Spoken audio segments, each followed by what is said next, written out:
Do you guys think second chances should be reserved for everything, or are some things just kind of better left dead?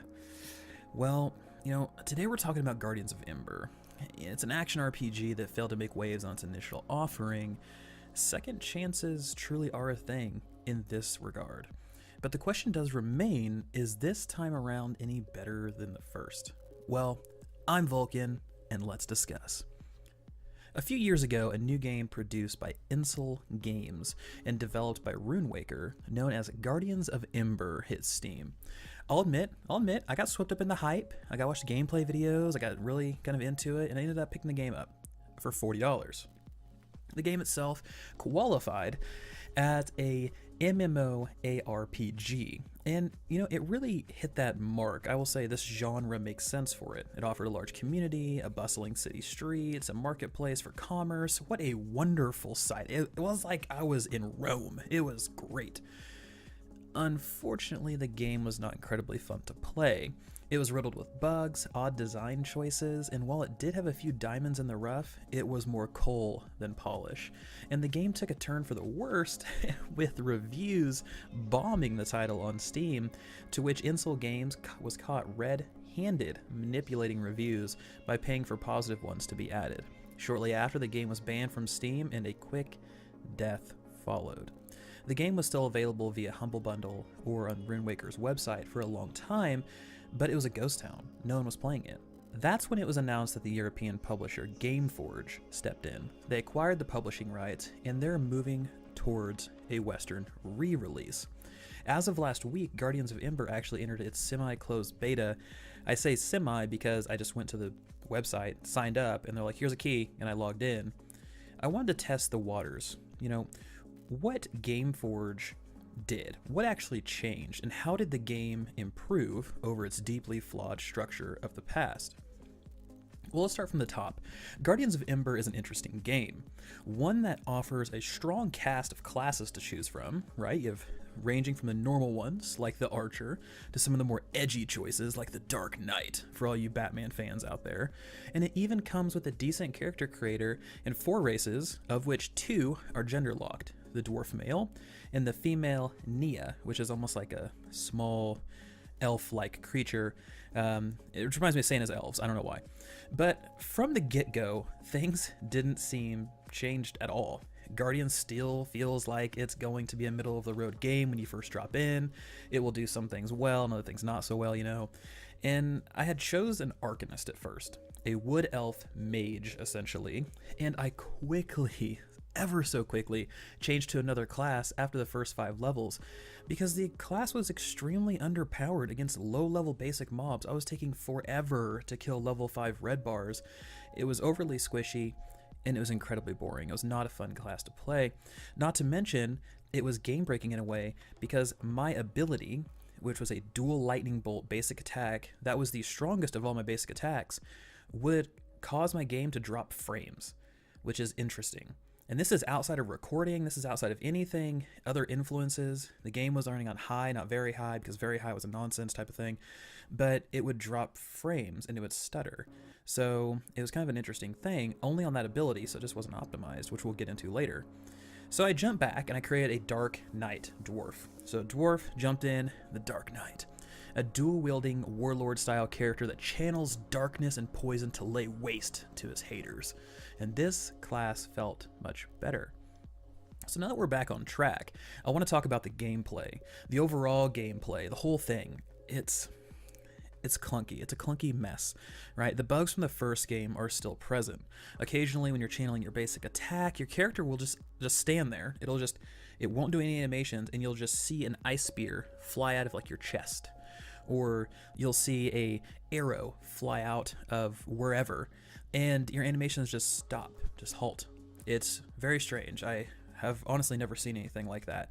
Typically your animations are tied to your abilities, so it finishes through the entire animation before it does anything else, but this, for some reason, just stops. And your skills will sometimes activate, while other times they don't, and often at different speeds, so I'm not really sure what that's all about. What I mean by that is I'll be spamming number 1 to do a frontal cone AoE, 1 1 1 1 1 1 1, and it'll go through, it'll do 5 ones for 5 clicks. The next mob I pull, with no debuffs, 1 1 1 1 1 5 times, it'll do like 3, and it makes no sense to me. I have all of my energy. My energy's good. I have enough energy to cast these abilities, and it just doesn't. It's like it gets jumbled up. I don't know. It's such a strange occurrence. I'm not a programmer or dev, but it just seems like something isn't really making sense here. And then on the next one, I'm not really sure if this is a design choice or what, but when you initiate an animation, that animation has to fully finish on certain abilities before you're able to move or redirect your character or cast another ability. And it sounds like, yeah, Vulcan, that makes sense. I mean, if you use something, you can't cancel out of it. But my thing is, if I press 3 times, I will cast 3 times in that same direction before I can move, before I can adjust my character. So I have to click once, attack, click once, attack, to make sure that I'm agile and I can continue moving so I don't get, kind of flanked on my 6, so I can take out anybody that gets around me. And it's just an extra thing that I don't need to do, and it just kind of goes into that polish that games like, I'll say, Diablo 2, Diablo 3, Path of Exile, Grim Dawn, they have that polish where you can move. It's quick. It's, it's customer friendly. And this one isn't really that.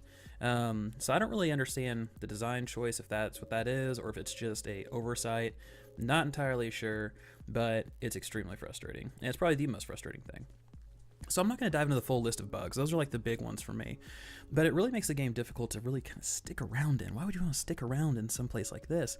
But I was talking with some other players, and they're saying the engineer and the archer didn't really have that issue. They didn't really see those issues. And that leads to another point. Why are we needing to be all engineers and archers to avoid some weird attack bugs? That doesn't make any sense. So I think going back to the drawing board, Gameforge really needs to shift a investigative eye towards these things in order to get them kind of smoothed out. I know it's currently in beta, but the beta is the previous release of the full game. So I haven't really seen anything yet that shows me that Gameforge has done anything at all. But let's shift to leveling, right? Let's shift to leveling in the overall structure we see here. In the first iteration of Guardians, there were times where you would be out leveling your content like crazy, just skyrocket, where other times you were so far behind, you're basically underground. And this still exists today. My character, when I stopped playing, I was level 10 in just under 2 hours of gameplay with a 50% increased XP potion, I will add. And that journey was a complete roller coaster. I would reach zones where quests recommended I be level 9, but the enemies were level 7. Other times the quest said level 7, and they were level 13. I was almost constantly behind by 2 or 3 levels the entire leveling experience.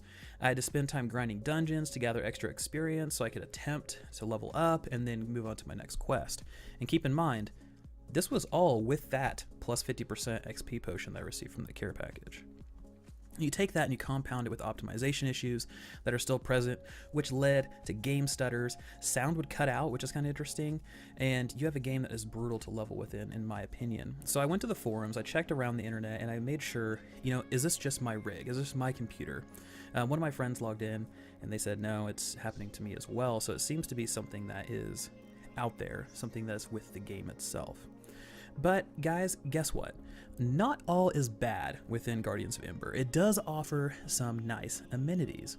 The music within the game is well done. I really enjoy the score of this game. It amps up from a combination of light rock and classical to give your fantasy kind of feeling an edge, right?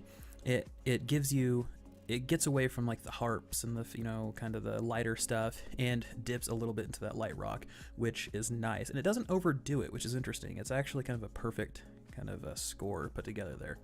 Some games I've turned my sound off, and this was not the case with Guardians, so that's good. But the skill system and character progression, I am not going to sugarcoat this. This is the exact same system from the first iteration. You have your dual class system where you can choose a second class at level 15 that would then synergize with your starting one. If you choose an Arcanist, Mage, and then you choose a Knight, Tank, then you can have an Arcanist, Knight combo like a Battle Mage or something. So choose wisely though, because once these are picked, they're picked. So keep that in mind. This is a solid game system.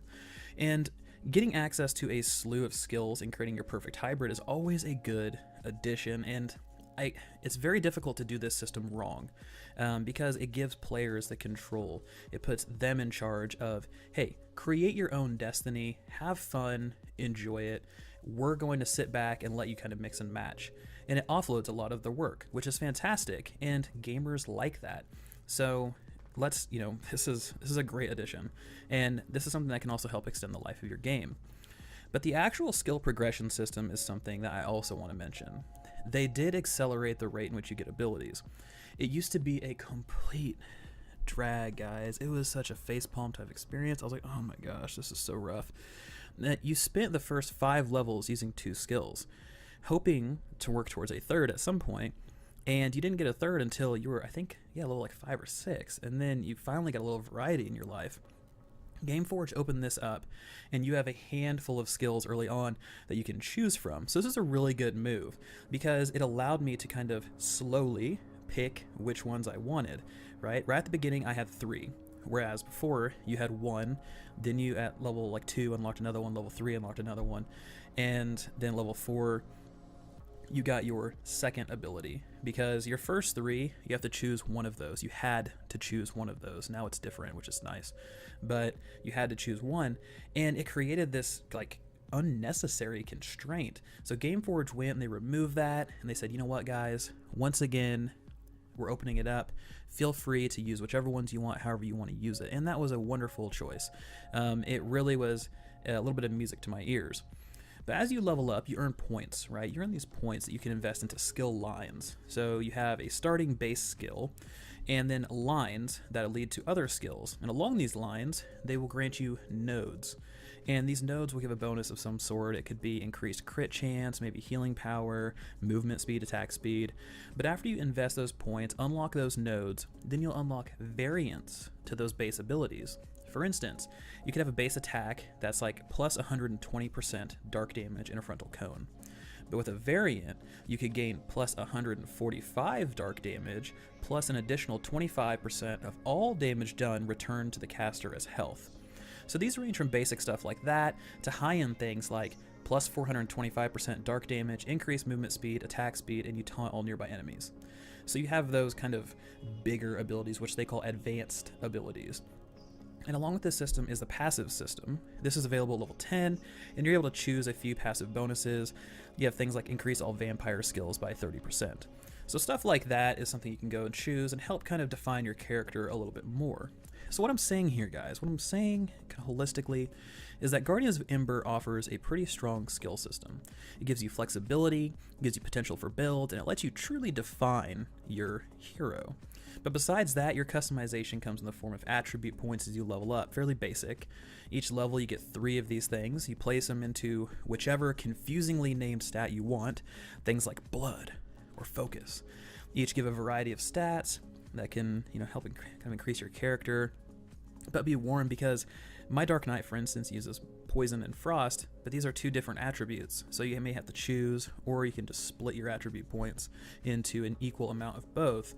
But overall, guys, I will say Guardians of Ember overall is a deeply flawed game. It does a few key things well, but right now it's free to play. I would recommend download it, try it yourself. I heard from the pretty active community that they each have found something that they love about the game. It keeps them coming back. Some people really like the, I'll say, life skills, to use a Black Desert term, of fishing, mining, exploring, things like that you can go out and craft, and then you can play the commerce game. Other people really like the solo dungeons aspect. Other people like the exploration, which is fairly linear, but some people like it. Other people just like the leveling experience. So each person can technically find something they really enjoy. For me, though, I think it's best to put this one back on the shelf and see where Gameforge takes it in the meantime. I have far too many games to focus on and play that are in a better spot, but I am going to keep my eye on this one, because if Gameforge changes and they add some more polish to this and they fix those bugs, it could be a really good game. The bones are there. The execution is just way off. But that's just one man's opinion, guys. That's just me. That's just Vulcan talking. What are your guys' thoughts, though? I'm curious what you guys have to say. Because as always, I love hearing from you. The community is awesome.